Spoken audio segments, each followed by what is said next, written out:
कि आपने क्या मांगा, इसके कुछ वीडियोस मैंने देखे हैं। वाह।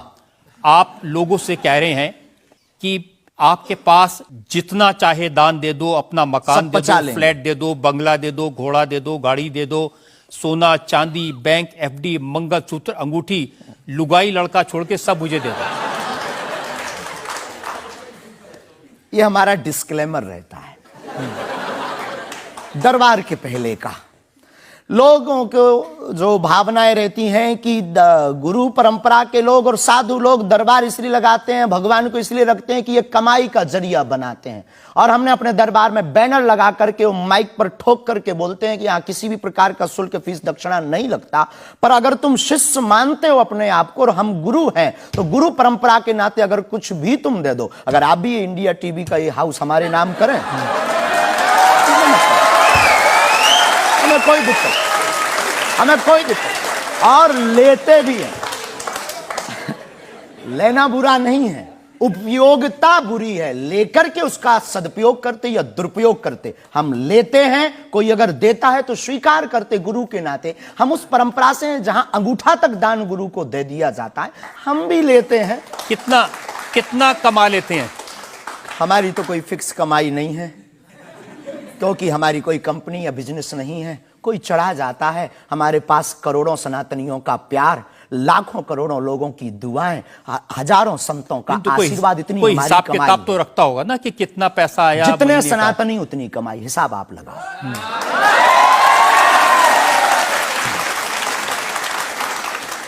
ज्यादा बातें इसलिए होती हैं कि आप जो स्टंट करते हैं पब्लिसिटी के लिए, आप ऐसी ऐसी बातें कह देते हैं।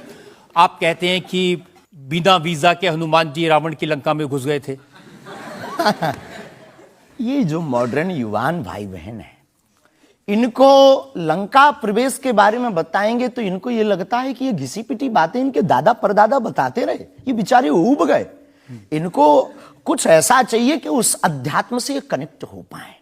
और जैसे रावण ने मुझसे फोन पे बात की। हाँ बिल्कुल, हम वही बोलने ही वाले थे। लगता है आज हमारी शक्ति आपके पास पहुंच गई। तो हमें आपको समझाना है, रावण से फोन का बात का मतलब सबके अंदर रावण बैठा है। कोई ऐसा दुनिया में नहीं जो गलत कृत्य देख रहा, गलत कर रहा और सच जानते हुए चुप है, वो रावण की दृष्टि का आदमी।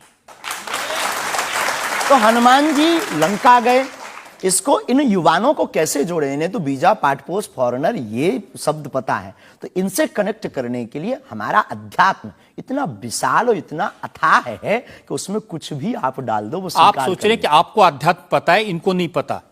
इस देश की जनता को आपसे ज्यादा अध्यात्म पता है। ऐसा हमने नहीं कहा।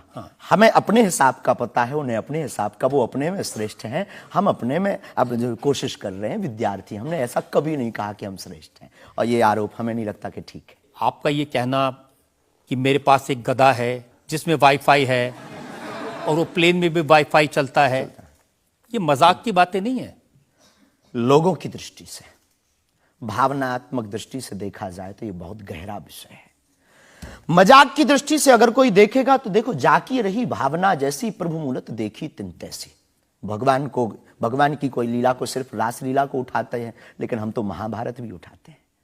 तो अपनी अपनी दृष्टि है, हम ये मजाक में नहीं कहते। हम उनको बताना चाहते हैं कि हमारे देवी देवताओं से जो हमारे इष्ट की परंपरा की जो निशानी है वो अगर नज़दीक रहे, गुरु की निशानी अगर नज़दीक रहे, माता पिता की बातों की निशानी नज़दीक रहे, तो बेटा कभी गलती नहीं करेगा, वो चार चांद लगाता रहेगा। शास्त्री जी, इसको कहते हैं आप अंधों के शहर में आईना बेचने की कोशिश कर रहे हैं।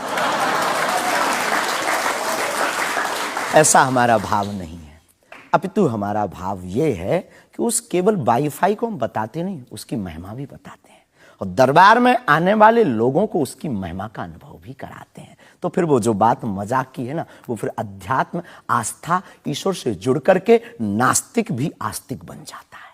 देखिए, आपको भोले भाले लोगों को बताना चाहिए कि भाई ये मैं मजाक में कह रहा हूं, विनोद हम कहते हैं, और ये मैं असल में बहुत बार बोलते हैं विनोद हम कर रहे हैं, हम बहुत बार बोलते हैं। अब कोई हमारे विनोद को सीरियस ले ले तो वो उसका निजी अनुभव है।